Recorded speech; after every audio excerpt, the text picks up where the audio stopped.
nesse contexto comemorativo de 1 ano, a gente tem Mário Sabino com a gente. Olha só, agora é a formação original da banda mesmo. Formação original da banda. Eu quero confete. Quero confete pro Mário Sabino, para nossa formação. Aê! Formação original.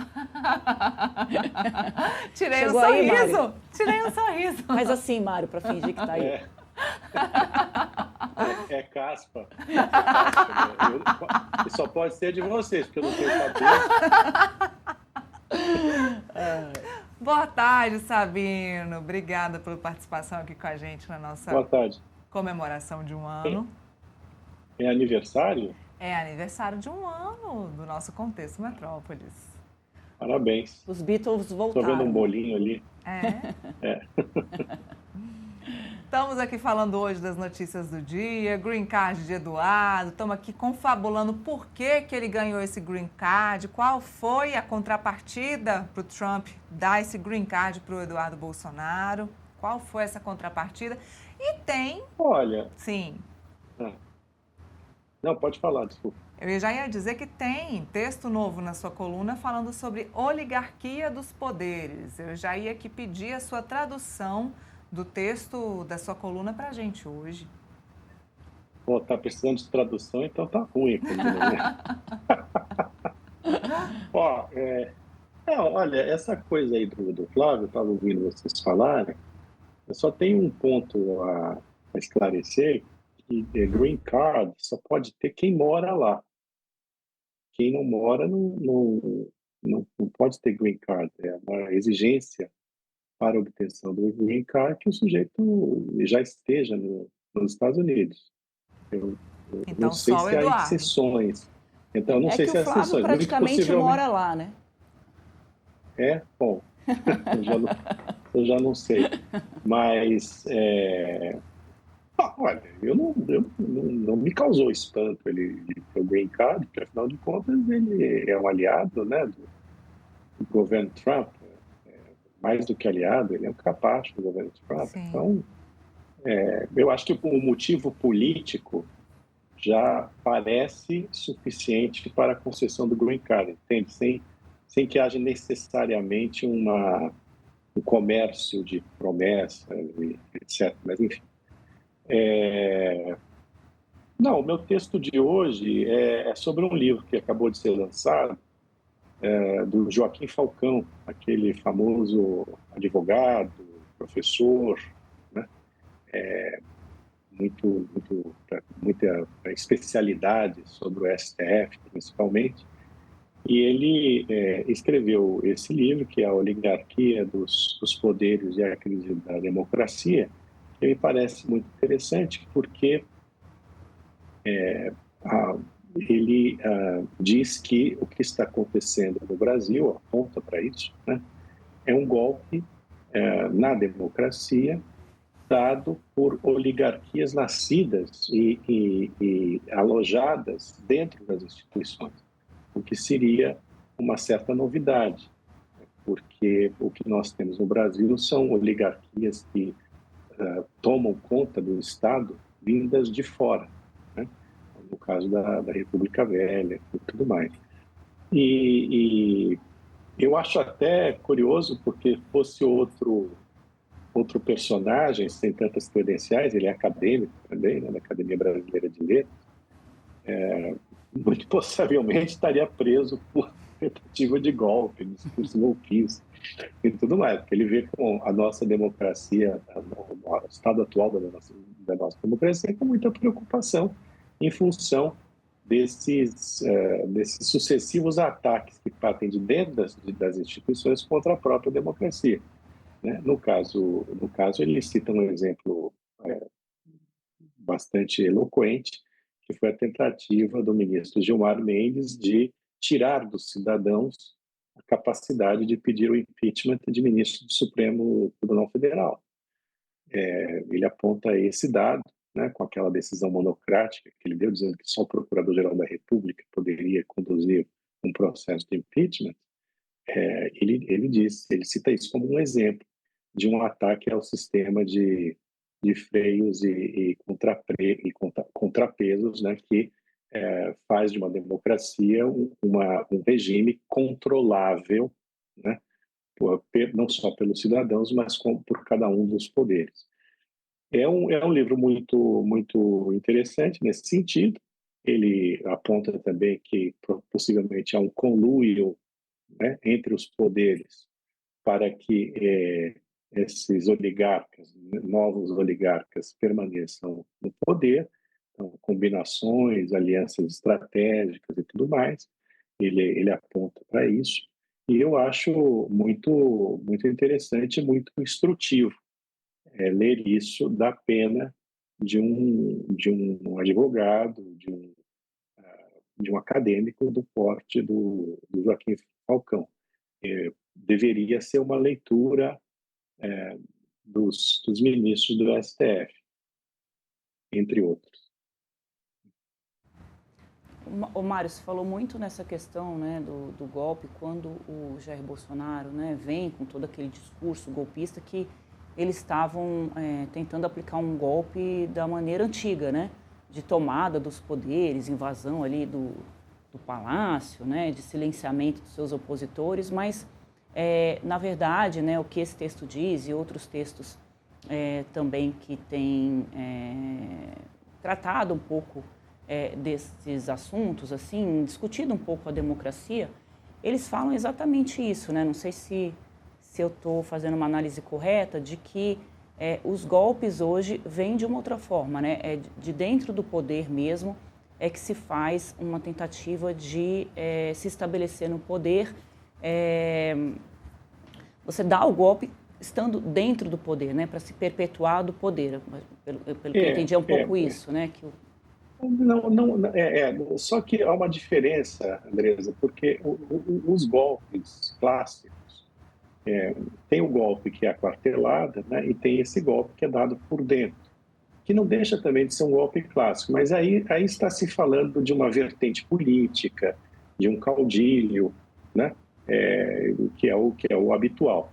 O que o Joaquim Falcão está falando é de, digamos assim, funcionários do poder, né? Não só políticos, mas funcionários do poder que usam das suas atribuições e usam do poder que lhes é conferido pela Constituição para manter-se no poder e oferir vantagens econômicas e, mais, defender-se do sistema de freios e contrapesos que a Constituição prefigura. Então, é um pouco mais, digamos assim, sofisticado. Um pouco mais... Não, é diferente, eu não diria que é sofisticado, mas não deixa de ser mais sofisticado, né? E eu vejo isso acontecer, né? Por exemplo, não só em relação ao Supremo Tribunal Federal, mas também no Congresso.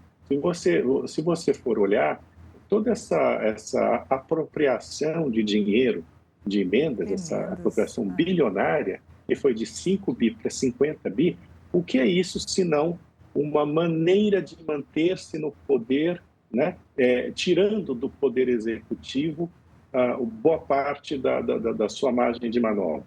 Isso também pode ser classificado como um golpe de uma oligarquia que já está estabelecida dentro do poder legislativo. Você entende? Quer dizer, até então, o que nós tínhamos, isso foi muito bem esmiuçado e esquadrinhado pelo Raimundo Fauro nos Donos do Poder, o clássico da ciência política brasileira, né?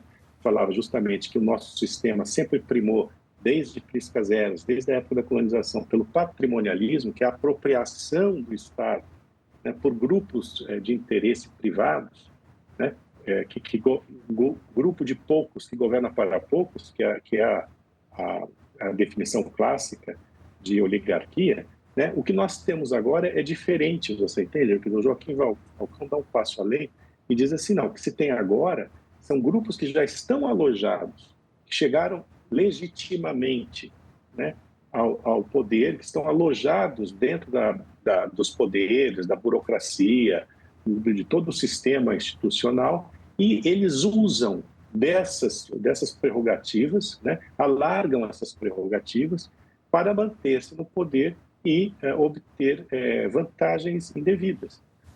E é isso, eu acho que é muito exato esse diagnóstico, porque é isso que nós estamos assistindo diariamente.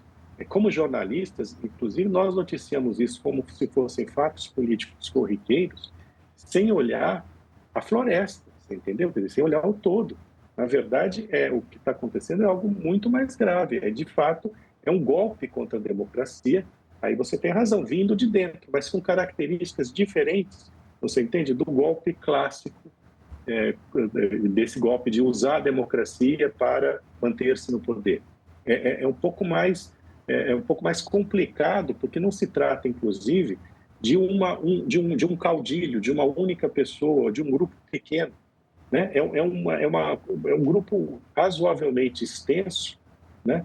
que se mantém ajudando uns aos outros, né? De certa forma, desse ponto de vista, todo o conflito que nós assistimos hoje entre os poderes, na verdade, é aparente, porque estariam todos combinados para manter-se, num conluio, para manter-se no poder, continuando a obter as vantagens que eles estão conseguindo de uma maneira, obviamente, ilícita, né? Mas sempre com o discurso de que estão defendendo a democracia, porque eles estão numa posição institucional. Você percebe? Então, assim, eu acho bem, esse momento que nós vivemos é um momento, de fato, muito grave. O Supremo Tribunal Federal é a expressão mais estridente desse fenômeno, mas não é a única expressão. Você vê isso também no Poder Legislativo e, em certa medida, também no Poder Executivo. Você tem o Daniel Vocaro, né, para escancarar todo esse acordo, né, que une os três poderes exato. Ali e todo mundo se blindando. Uma pergunta que eu exato. Uma pergunta que eu me faço, Mário, assim, cita o corrupto está preso, e quem foi corrompido, né? Está todo mundo em acordo você veja, ali. Mas é isso, porque você tem nessa oligarquia dos poderes, eles não apenas cancelam, para usar uma palavra da moda, o sistema de freios de contrapesos, mas também eles não se obrigam a dar nenhuma explicação. Não. É como se nada existisse, entendeu? É como se fosse a coisa mais normal do mundo você ter ministro do STF, cuja mulher tem contrato de 129 milhões, e ele continua julgando como se fosse um juiz que não devesse nada a ninguém, que fosse imparcial, que tivesse uma vida ilibada, você entende? Então, isso é citado, esse caso do Master é citado, né? Pelo Joaquim Falcão, inclusive quando ele fala da tentativa do ministro do STF, do decano, de se blindar e blindar aos seus colegas de qualquer possibilidade de sofrer impeachment através de uma decisão autocrática. A coisa chegou a um tal ponto que o Joaquim Falcão aponta, né, que o ministro do STF não sente constrangimento em legislar, em criar lei, que é uma subversão do papel do Poder Judiciário e obviamente, está tomando o lugar do Poder Legislativo, que é quem, como diz o próprio nome, legisla, que é encarregado de criar as leis. Então, tudo isso que nós assistimos e que nós noticiamos de uma maneira um pouco fragmentada, no livro do Joaquim Falcão, ele olha, ele faz como se diz, um zoom out, ele se afasta para olhar o todo, né? E chega à conclusão que nós estamos num momento muito, muito, muito difícil, muito complicado, e assistindo a um golpe dado pelas oligarquias estatais, ou seja, as oligarquias que estão no poder. Eu recomendo a todos a leitura desse livro, principalmente a nós, jornalistas, né? Veja, você pode até não concordar, mas é que os argumentos são tão acachapantes, e a gente está assistindo isso ao vivo, né, em direta, que fica difícil não concordar com o Joaquim Falcão. Mas, de qualquer maneira, concordando ou não concordando, eu julgo ser um livro muito importante para tentar entender este momento que nós vivemos, porque ele dá a medida da gravidade deste momento.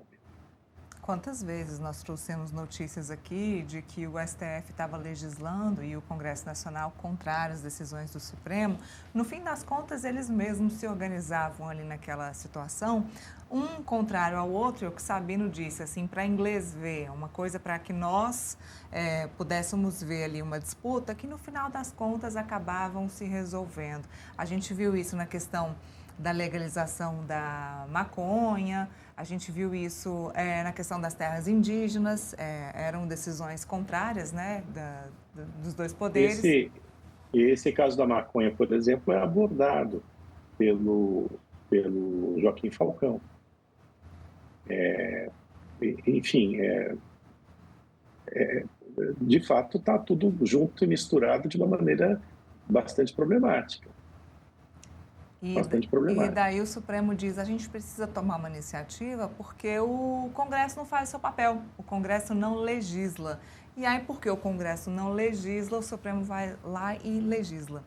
E toma uma decisão que é do Parlamento. E você vê ministro tomando decisão de deputado e de senador o tempo todo.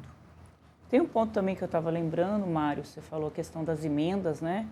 E não sei se isso está abordado também no livro, mas aí mostra bem essa autoproteção aí para manutenção dessas oligarquias no poder, que o Flávio Dino está investigando, né, as emendas parlamentares, mas só a Câmara. O Senado, ele não investiga. Então, até escrevi uma coluna para dizer, o Senado faz tudo certo, é um exemplo de como lidar com as emendas, ou a gente está assistindo um grande acordão de um presidente do Senado, que é o Davi Alcolumbre, que tem ali os pedidos de impeachment de ministros do Supremo guardadinhos na sua gaveta, e isso está sendo compensado, né, com uma não investigação de como que o Senado utiliza essas emendas parlamentares, né, porque é muito curioso que todo o foco da investigação do Flávio Dino seja apenas a Câmara dos Deputados e o Davi Alcolumbre seja blindado, né? E principalmente partidos de oposição, né, Andressa? Como se estivesse tudo lindo e maravilhoso do lado da situação. E a gente sabe que não está. Agora, no episódio específico, obviamente existe o interesse político, porque o Flávio Dino não deixou de atuar, apesar de ser ministro do STF, ele não deixou de atuar, digamos assim, formalmente, como ministro da Justiça do Lula, né? Obviamente ele está muito interessado em fazer com que essa farra das emendas tenha um final, né? Para que sobre dinheiro para o Lula, né? No eventual e provável quarto mandato. E mais, quer dizer, eu já ouvi também, e não me parece ser uma especulação sem sentido, de que o Flávio Dino, com duas matérias populares, né? Uma dos penduricalhos do judiciário, que, na verdade, está desmoralizando o STF, né? Porque os caras não estão obedecendo, estão distribuindo penduricalho como sempre distribuíam. Mas, de qualquer maneira, é uma matéria popular, né? De fácil apelo popular, acabar com os super salários, as super gratificações e tal do judiciário. Penduricalhos e emendas, que também tem um certo apelo, quer dizer, de posse dessas duas matérias, né, o Flávio Dino estaria também interessado lá na frente em usar isso como plataforma eleitoral para ele se candidatar à presidência da República. E veja, eu não estou aqui cometendo nenhuma leivosia, a gente tem que entender também, né, que o Flávio Dino ele continua sendo um político, né? Apesar de ocupar um cargo no STF. Basta ver como ele se movimenta no estado dele, tá? No Maranhão. Então, essas confusões de papéis, elas também são muito problemáticas, né, Andressa? Porque Essa é a crise da democracia da qual fala o Joaquim Falcão. Nós estamos muito ressabiados com os políticos, com as instituições. A gente já deixa de acreditar que não há motivos, digamos assim, pouco republicanos ou escondidos, né, para que certas medidas sejam tomadas e tudo mais. Isso ajuda a corroer a democracia, ajuda a tirar a confiança que nós possamos ter no regime democrático. Bom, deixa eu encerrar aqui com o Sabino. Quero dar um tchau coletivo. Andresa se despedir do Sabino também. E agradecer aí por esse 1 ano de participação aqui no Contexto, Sabino. Obrigada, sempre. Eu que agradeço, parabéns pelo trabalho e espero que o programa tenha ainda muitos anos de vida. Obrigada certo? Mesmo. Mais do que eu provavelmente terei. A gente se encontra daqui 1 ano, então, Mário. Opa! Espero que antes, por favor. Pareça mais, André. Sabe, a gente começou a fazer um programa, aliás, eu vou aproveitar aqui para dar uma explicação pública. Eu sou muito avesso a aparecer em TV. Eu acho que eu falo mal, eu não me sinto confortável, meu negócio é escrever. Bom, enfim. Mas a gente começou a fazer um programa, eu e a Andresa, à tarde. Mas à tarde, para mim, é um tormento. Eu funciono razoavelmente bem até 2 da tarde. Depois disso, minha cabeça vira. Eu gosto de ficar lendo, né? Até para me preparar para escrever para a coluna, tal. Pode não parecer, mas eu me preparo para escrever. Mas então eu tenho uma questão de horário complicada. Como é que é o nome daquilo? Pico de produtividade? Ciclo circadiano. Ciclo circadiano é meio complicado. As minhas 24 horas são muito complicadas em ter coisas, achaques de velhice. Mas enfim, então por isso que eu não continuei a fazer o programa com a Andresa. Mas Andresa, apareça mais aí. Combinado, Mário. É sempre um prazer te encontrar. Tá já te perdoei. Meu também. Tá bom. Ela ficou meio chateada comigo, mas eu espero que ela tenha entendido. É o meu normal. Mas é claro, porque fazer uma parceria com o Mário é sempre, né, muito honroso, né, Neila, da parte de quem está aqui desse lado. Muito obrigado. Mas, Mário, é um prazer mesmo, né, a gente poder se reencontrar e fiquei muito feliz de saber, né, pela Neila, que a gente conseguiria ter esse momentinho juntos aqui de um programa que a gente, né, começou juntos. Mas quero muito voltar a te reencontrar aqui. E eu também. Um abraço para você. Um abraço, gente. Tchau, Neila. Obrigada, Sabino. Tchau, Até Andresa. a próxima. Tchau.